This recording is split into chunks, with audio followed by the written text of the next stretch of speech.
Vous êtes sur Butosphère et aujourd'hui, je vous emmène dans les coulisses du football européen. Frenkie de Jong pourrait prolonger avec le Barça, Vinicius Junior reste au Real Madrid malgré les offres folles et Manchester United prépare un coup qui pourrait tout changer.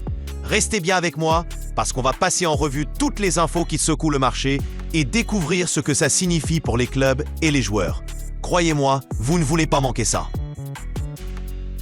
Le FC Barcelone et Frenkie de Jong, dont l'engagement actuel arrivé à échéance en juin, sont sur le point d'officialiser une prolongation qui le lierait au club jusqu'en 2029. Les discussions entre le milieu néerlandais de 28 ans et la direction catalane ont progressé dans un climat de confiance et un accord devrait être conclu dans les jours à venir. Pour le Barça, cette signature représente à la fois une priorité sportive et un soulagement administratif. Elle dissipe les doutes entourant l'avenir du joueur et envoie un signal fort aux géants européens intéressés. L'entraîneur Hansi Flick considère en effet De Jong comme une pièce essentielle de son schéma de jeu et de la construction de son projet. Son départ aurait constitué une perte considérable. Les chiffres parlent d'eux-mêmes depuis plusieurs saisons. Il cumule un temps de jeu conséquent, confirmant son importance dans l'effectif. Son intelligence de jeu, sa technique fluide, sa faculté à organiser la circulation de balles. En parallèle, le Real Madrid a fermement réaffirmé sa position concernant Vinicius Junior face aux approches venues d'Arabie Saoudite. Le président Florentino Pérez a rappelé que la clause libératoire du joueur brésilien, liée jusqu'en 2027, est fixée à 1 milliard d'euros. Ce montant dissuasif traduit l'importance capitale de Vinicius dans le projet madrilène. À 24 ans, l'attaquant incarne déjà l'avenir du club. La saison passée, il a inscrit 24 buts et délivré 12 passes décisives en 42 apparitions, confirmant son statut de joueur décisif au niveau européen. Malgré les changements hiérarchiques liés aux blessures et à l'arrivée de Kylian Mbappé, considéré comme la nouvelle référence, Vinicius reste un pilier. Son entraîneur Xabi Alonso a appelé à la patience, expliquant que le Brésilien retrouvera son meilleur niveau dans les prochains mois. Auteur de 2 buts et une passe décisive lors des 5 premières journées de Liga, il montre déjà qu'il reste une menace constante. Le Real envisage même de renégocier son contrat pour consolider sa position et le message transmis au marché est limpide. Vinicius Junior ne quittera pas Madrid. Du côté de l'Angleterre, Manchester United se projette sur le prochain mercato estival et a identifié une cible majeure, Federico Valverde. Les dirigeants mancuniens veulent absolument renforcer leur milieu de terrain, affaibli par l'âge de Casemiro, les prestations décevantes de Manuel Ugarte et les incertitudes sur l'avenir de Kobbie Mainoo. Malgré l'investissement massif opéré l'été dernier pour transformer son attaque avec Benjamin Sesko, Matheus Cunha et Bryan Mbeumo, le club doit maintenant se concentrer sur l'entrejeu. Valverde, 27 ans, est sous contrat avec le Real Madrid jusqu'en 2029 et constitue un élément incontournable de l'effectif d'Xabi Alonso. Toutefois, sa vente pourrait financer l'arrivée d'un nouveau milieu plus créatif, une piste explorée par Florentino Pérez avec des noms comme Enzo Fernandez ou Adam Wharton. Selon la presse, United prépare une offre d'environ 100 millions d'euros pour convaincre les dirigeants madrilènes et proposer un contrat très lucratif aux joueurs.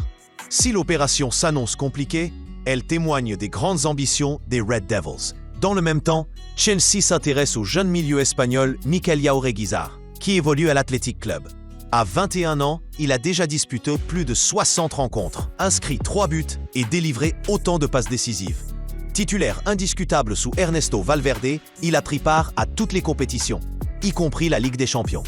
Sa capacité à récupérer le ballon, sa vision du jeu et la précision de ses passes longues séduisent le staff de Enzo Maresca. Le club londonien voit en lui une alternative moins coûteuse que des profils comme Camavinga ou Wharton, jugés plus onéreux. Son contrat court jusqu'en 2031, mais Chelsea envisage de lancer des discussions pour l'attirer à Stamford Bridge dans le cadre de sa politique de recrutement de jeunes talents prometteurs. Du côté catalan, le FC Barcelone prépare également un mercato ambitieux et suit 2 cadres du Bayern Munich, Harry Kane et Dayo Upamecano. Pour Deco et Hansi Flick, leur arrivée renforcerait à la fois l'attaque et la défense. Kane, 32 ans, est vu comme le successeur naturel de Robert Lewandowski. Avec plus de 35 buts, toutes compétitions confondues, depuis son arrivée en Allemagne, il est considéré comme l'un des buteurs les plus fiables du continent. Le Barça serait prêt à investir environ 50 millions d'euros pour s'attacher ses services. Concernant Upamecano, 26 ans, sa situation contractuelle, fin en 2026, constitue une opportunité si le Bayern ne parvient pas à le prolonger. Sa puissance, sa vitesse et son sens de l'anticipation, correspondant parfaitement aux besoins défensifs de Flick. Cette double opération, ambitieuse mais jugée réalisable, pourrait marquer un tournant pour le Barça. Enfin, le club catalan garde également un œil sur Bernardo Silva, en fin de contrat avec Manchester City. L'international portugais pourrait être recruté librement, ce qui représenterait une excellente affaire économique. Mais plusieurs obstacles existent. Son souhait de retourner à Benfica et son salaire très élevé compliquent le dossier. Pour le convaincre, Deco prévoit une rencontre afin de lui présenter le projet Blaugrana. Joueur créatif, polyvalent et doté d'une vision exceptionnelle, Bernardo Silva est vu comme le profil idéal pour redonner de la magie au milieu barcelonais. Malgré la concurrence d'autres grands clubs, dont le PSG, le Barça espère faire de lui le futur leader créatif de l'équipe et considère cette opportunité comme unique. Voilà, vous connaissez maintenant toutes les dernières infos qui secouent le mercato et le football européen. Prolongation, transfert et stratégie des plus grands clubs. Frenkie de Jong, Vinicius Junior, Valverde. Chaque décision va peser sur la saison à venir et on sera là pour vous tenir au courant de chaque mouvement.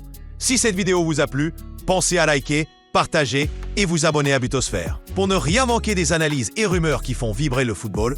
Et surtout, dites-moi en commentaire quelle décision vous a le plus surpris et quel joueur vous pensez voir briller la saison prochaine. À très vite pour de nouvelles révélations sur Butosphère.